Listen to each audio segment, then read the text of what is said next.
ও শুনো না, তুমি মুখটা এদিকে করো।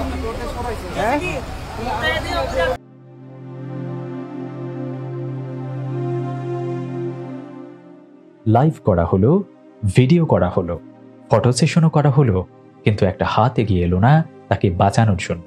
দেখলো সবাই, কিন্তু শুনলো না কেউ তার বাঁচার আর্তনাদ। চোখের সামনে জীবন্ত মৃত্যু। ভারতের তেলিয়ামুড়ায় প্রশাসনিক ব্যর্থতায় প্রাণ গেল এক অসহায় চালকের। শুনো না, তুমি মুখটা এদিকে করো।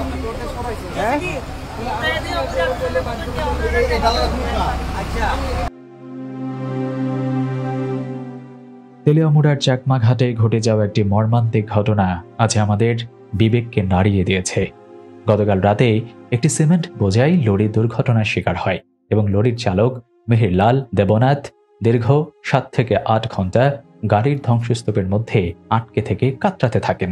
শুধু তাই নয়, পুরোটা সময় জুড়ে ওখানে আগত মানুষজনদের তিনি ডিরেকশন দিচ্ছেন কিভাবে তাকে বের করবেন, কিন্তু কেউ তার ডাকে সাড়া দিল না। শুনো না, তুমি মুখটা এদিকে করো।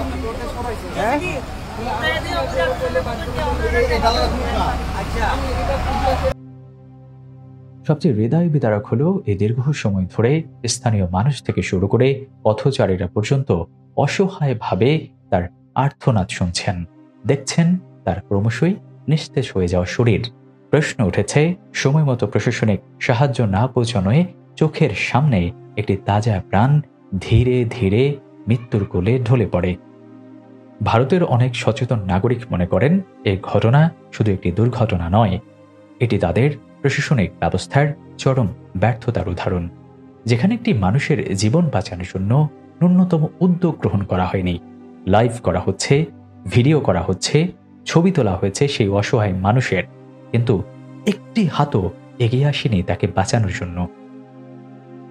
তার বাঁচার আর্তনাদ হয়তো অনেকের কানেই পৌঁছেছিল, কিন্তু দুর্ভাগ্যজনকভাবে কারো হৃদয় স্পর্শ করেনি। ভারতের অনেক সচেতন নাগরিকের ভাষ্যমতে এই হৃদয় বিদারক ঘটনা আমাদের চোখে আঙুল দিয়ে দেখিয়ে দেয় কাগজে কলমে দুর্যোগ মোকাবেলা এবং প্রশিক্ষণের কথা বলা হলেও বাস্তবে আমাদের প্রস্তুতি কতটা দুর্বল।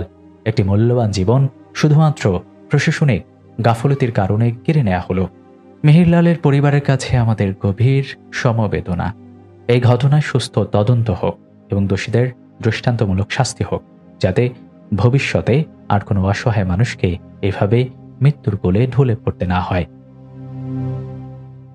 প্রশাসন যদি আর একটু বেশি সচেতন হতো, তখন সেই লোকাল প্রশাসন, তাহলে হয়তো ছেলেটার প্রাণ বেঁচে যেত।